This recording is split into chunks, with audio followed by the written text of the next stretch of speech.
From Putin's chilling nuclear threats in the Ukraine conflict, or from the recent report suggesting that the Pakistan's army has used the Shaheen ballistic missile to attack New Delhi on the 7th May 2025. Or the escalating US China threats or the tensions over the Taiwan or the South China Sea. The specter of nuclear flashpoint is no longer distant. It is imminent, real, and terrifying. In such world, the nuclear weapon-free zones rise like a moral fortress, silent yet defiant. They are not just treaties; they are geopolitical counter narratives. Hello, all. Welcome to Universal Group of Institutions, Bengaluru. Welcome to today's very special video session where we are going to discuss about the nuclear weapon free zones, which are very important from the UPSC civil service examination point of view. In this video session, we are going to look at the five treaties that have led to the establishment of nuclear weapon free zones. Let us look at broadly, those zones. The first one happens to be signed in 1967. That is the Treaty of La Telelco, that is which established the free zone in the Latin America. Then in the year 1985, the Treaty of Rarotonga, that is the over South Pacific area. Then the Treaty of Bangkok, that talks about establishing in a Southeast Asia. Then the Treaty of Pelindaba, that is named after the South African Research Center, signed in 1996. Then the final one that talks about the Treaty of Semipalatinsk, that is the free Central Asia. Central Asia free of nuclear weapons. So let us look at the first one, the Treaty of La Telelco, that is the which led to the establishment of the zone, that is Latin America, as the free of nuclear weapons. When was it signed? It was signed in the year 1967. Okay, where the Mexico played a very important role in creating this nuclear weapon free zone. The key provisions happens to be it bans testing, use, deployment of nuclear weapons in the region with strict verification by the institution called as the OpenAll, that is the organization that verifies the possess of the nuclear weapons. So what is the impact? It led to a global precedent for regional disarmament and enhanced the peace efforts. And moreover, all the nuclear weapon states, as recognized by the non-proliferation treaty, must ensure that the none of the zones here possess the nuclear weapons.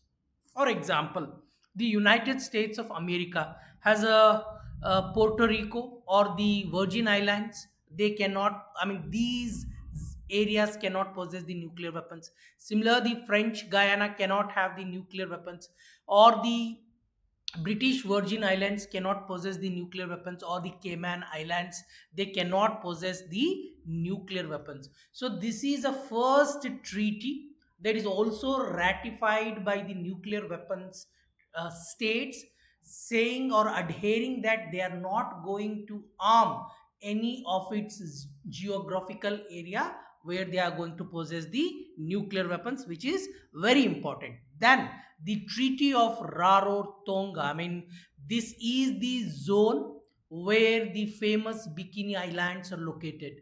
This is the zone where the United States of America has tested the nuclear weapons in the Marshall Islands, where the residents of the Bikini Islands were exposed to the nuclear radiation. Ultimately, in the year 1985, the member nations of the South Pacific, that is the South Pacific, who have decided to create a zone free of nuclear weapons. See here very clearly, it bans the nuclear testing, stationing of nuclear weapons, and the radioactive waste dumping, which is very important.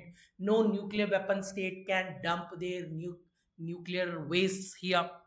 It highlights the environmental protection along with the disarmament, and remember very clearly, ratified by all the five NPT nuclear weapon states. This is also the, can you see here very clearly, the states that are, I mean, the area that is part of nuclear weapon free. The major happens to be Australia, Cook Islands, New Zealand, Vanuatu, Papua New Guinea, Kiribati, Fiji. They all happen. I mean, the Micronesian islands that have signed and ratified this agreement. And remember very clearly, all or some of the protocols are ratified even by the nuclear weapon states. The next one that is just in our backyard. There is the Treaty of Bangkok, Southeast Asia free of nuclear weapons, that is established in the year 1995, covering the ASEAN nations, that is the Association of Southeast Nations, bans the development, stationing, or use of nuclear weapons. That is, no I mean, no country can host the nuclear weapons as well. It promotes the peaceful use of the nuclear energy and regional stability. But this particular treaty has not ratified by any of the five NPT, because this ASEAN region happens to be overlaps with the, the exclusive economic zone of the China, and there are always the tensions are simmering in the South China Sea. As well as the Taiwan. So US has also not signed. US also maintains its own base here. Guam base is also located here, and the its own troops are happens to be stationed in Philippines as well as the Japan. So this is not signed by the nuclear weapon states. Next one, the Treaty of Pelindaba, that is named after the South Africa's nuclear research facility. It was signed, which led to the Africa free of nuclear weapons, defines the Africa as a region free from a nuclear weapons, emphasizing the peace and security. And it also established African Commission on Nuclear Energy, that is going to verify whether any nation is having possessing the nuclear weapons. Then there comes the very important one, and which was a testament, which was the witnessed more than 400 nuclear tests. That is a place in Kazakhstan named as Semipalatinsk. That is the Russian name, the Treaty of Semipalatinsk. This treaty led to the Central Asia's nuclear weapon free zone. This particular treaty was ratified by only two weapon states according to the NPT, that is Russia and China. So what it does, signed in the year 2006, covers five Central Asian states, prohibiting the nuclear weapon states, even though they, for a longer period of a time, were part of the Soviet Union, and even to the day they lie under the shadows of the Russia, but still they have decided to forego that particular nuclear weapons. It prohibits, that is the bans development, acquisition, and testing the nuclear weapons, and permit the useful use of a nuclear energy. It's supported by the International Atomic Energy Agency for the compliance, as well as it is ratified by Russia and China, as I said very clearly. So let us, these are the five Central Asian nations: Kazakhstan, Uzbekistan, Turkmenistan, Kyrgyzstan, and the Tajikistan, which led to the, so in a conclusion, can you see here? There are only five: Tlatelolco, Rarotonga, Pelindaba, Bangkok, and Semipalatinsk, that led to the Central Asia, Southeast Asia, Africa, South Pacific, and the Latin America. The only three agreements or the treaties were ratified by the nuclear weapon states. That happens to be Tlatelolco, whereas the Treaty of Bangkok is not signed, whereas as well as the Treaty of Semipalatinsk was not signed by the five nuclear weapon states as recognized by the uh, NPT, that is US, Russia, China, France, and the United Kingdom. See, all these ratification agreements have, acted as a moral compass for the other areas. Because if you look at the heights of the Cold War era, I mean, around the 1980s, the world, I mean, was possessing more than 70,000 nuclear weapons. More than 70,000 nuclear weapons, that has now come down to way below the 13,000 nuclear weapons.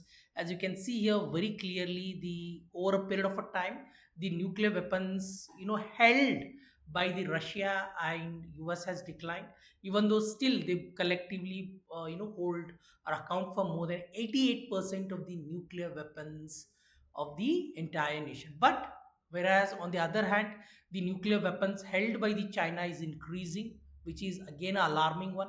Held by the India, which is deterrent for China and the Pakistan, is also increasing, not as significant as is being seen in the uh, China and the Pakistan. So this particular one, the what is the importance? As I said very clearly, they reinforce the regional commitment. Okay, there are still gaps with regard to, because there are 9 states that are possessing the nuclear weapons, that is including India, Pakistan, Israel, and the North Korea. And there are, policy implications where the policy needs to be strengthened, the diplomatic efforts needs to be strengthened for this.